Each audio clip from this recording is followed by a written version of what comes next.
I'm Elian Sadiker from LBIT, the Latino Business Action Network.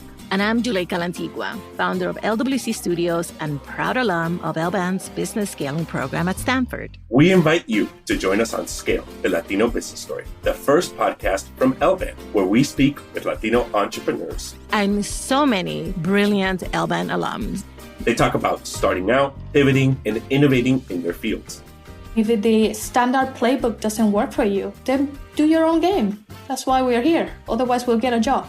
As they share their scaling stories, these Latino leaders embody the fastest growing group of entrepreneurs in the country. Follow and subscribe to Scale, the Latino Business Story, anywhere you get your favorite podcasts. And connect with LBAN on social at LBAN Strong.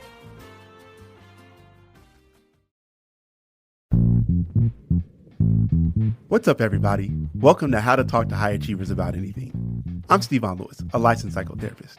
Today, we welcome Dr. Michelle Espino Lira. Michelle is a tenured associate professor at a public university who's been diligently making her way up the ranks in academia. She's now on a rigorous track to advance to the next level of her career and become a full professor. But without a concrete rubric for her to follow, the path seems daunting and the uncertainty nerve-wracking. Let's get into it. I'm Doctora Michelle Espino Lira. I am an associate professor at a 4-year public research university. I'm a first-generation college student. My parents did not know the steps to going to college, and I didn't really know this entire process, but I did my best. I had a little spreadsheet. I actually accepted the university sight unseen because they gave me a scholarship, and then decided to get a master's degree. And then I was like, I think I need to get a PhD because I want to become a vice president at a university. There's so many different milestones in a doctoral program that I thought it was very important to write them out for my parents and help them understand what is the process of getting a PhD. And I wrote a piece of paper and a checklist, and I put it on the fridge. And every time I met a certain milestone, my parents could check it off. So they could see as I was going what my development was. So for example, first on the checklist was I had to complete all the classes that you have to take to be eligible to then become a doctoral candidate. I really had originally thought I would be an administrator, but in the time that I was there, I had faculty who really invested in me, and I thought, I really like doing research. Could I be a professor? Like this is... And I started asking my faculty, do you think I could do this? And, they mentored me and invested in me.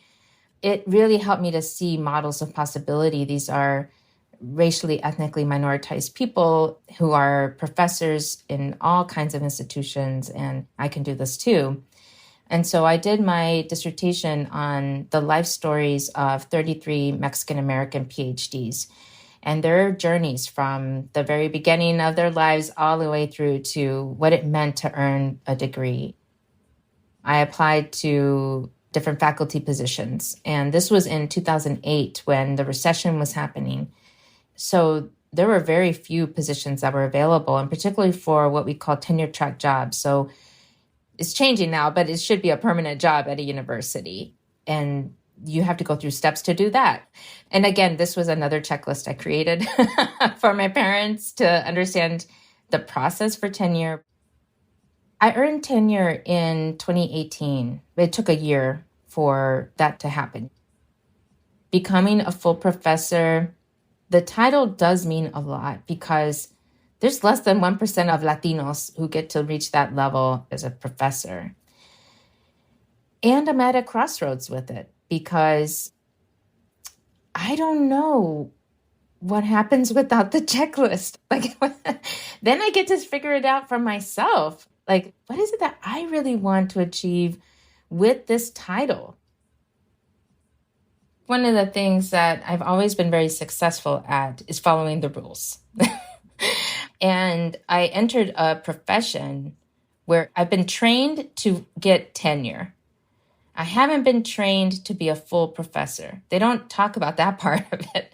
They just want you to achieve tenure. And so once you're done that, you're like, okay, how do I get to the next rung? And that one, you have to build your own space. You have to build your own checklist. You have to motivate yourself. And with full professorship, it's very vague. It could be 5 years from now. It could be 8 years from now. And that it isn't really you making the decision. It's your colleagues who tell you, oh yeah, you're ready to go up now. You're ready to be reviewed as a full professor. Only the senior full professors can vote on other full professors.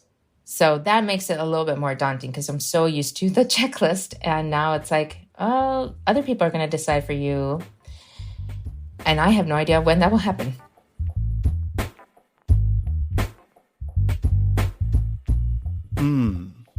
Thank you, Michelle, for sharing your experience with us.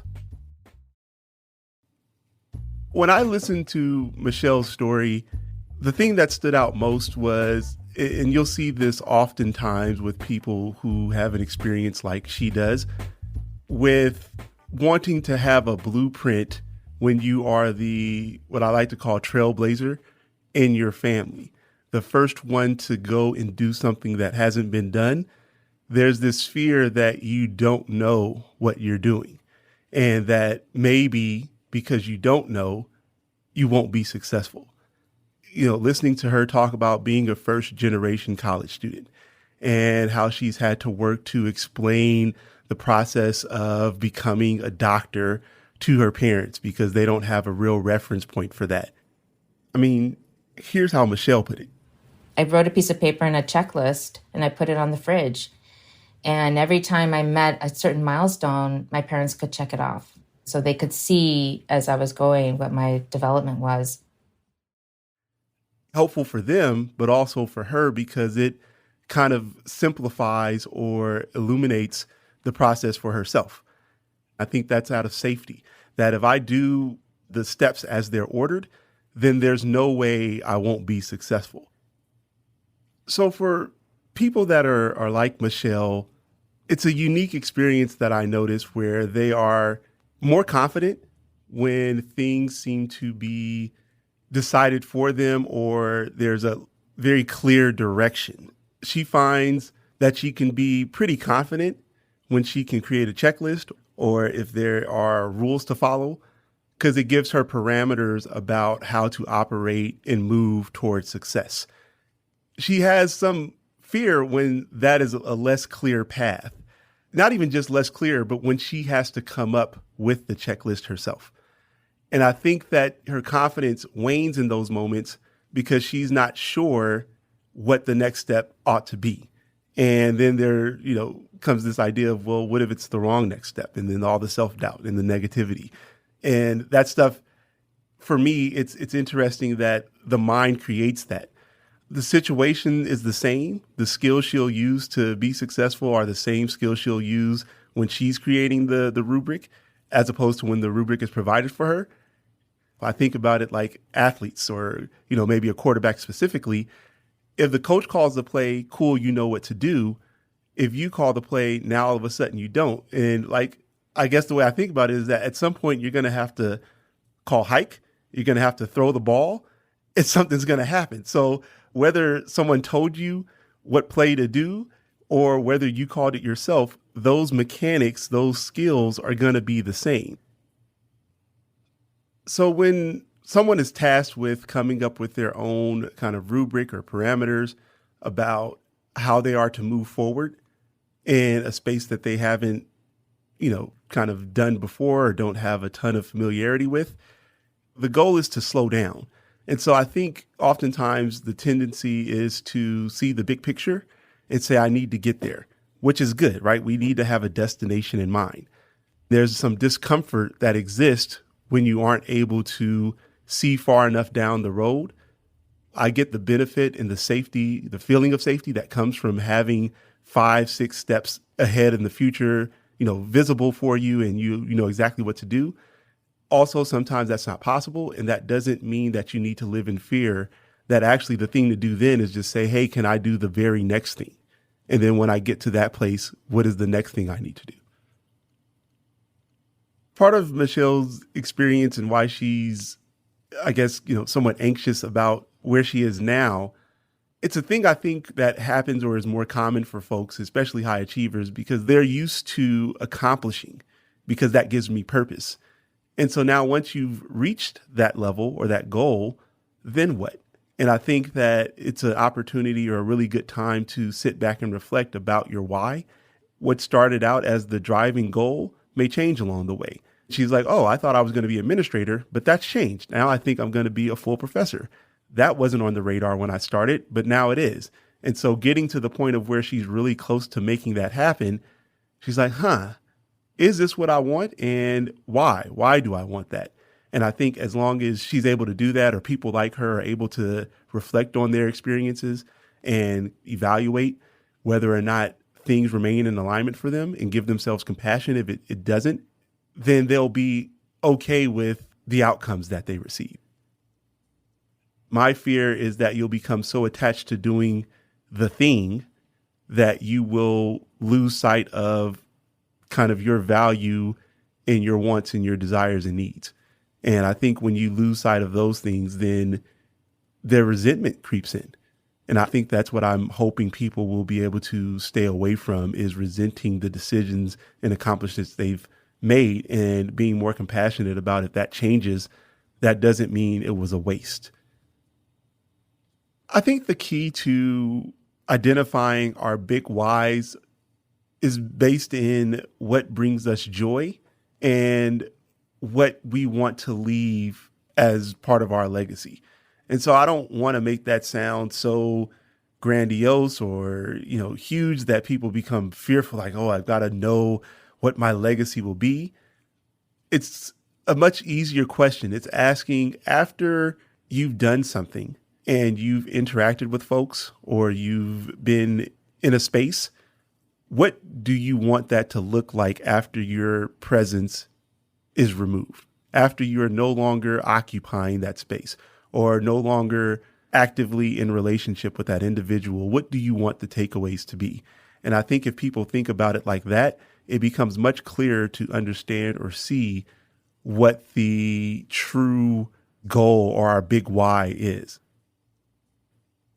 As a last bit of advice, I would hope that people will be mindful of the pressure they put on themselves. I think when we are moving into a new space that we haven't kind of occupied before, or doing something that isn't so clearly defined for us, we intensify the pressure and we say that the stakes are higher. Let's try to reduce some of that by thinking about it more holistically. So basketball players, if they're a good free throw shooter and they shoot free throws really well, they know how to make free throws. That process and the mechanics of shooting a free throw are consistent, whether there's no time on the clock, whether it's practice, or whether we're in the last few seconds of the game and it's tied. Don't allow your mind to intensify or create more pressure than is required for you to be able to do the thing you've probably done before. And that's a wrap. Thank you so much for listening to How to Talk to High Achievers About Anything. We have really big plans for our show, and we want you to be a part of it. We want to hear about your successes and challenges, your sacrifices, the ways you've celebrated, and what's ahead as you grow. Send our producer, Virginia, an email, and we'll get your story on the show. She's at virginia@LWCstudios.com. How to Talk to High Achievers About Anything is an original production of LWC Studios. Virginia Lira is the show's producer.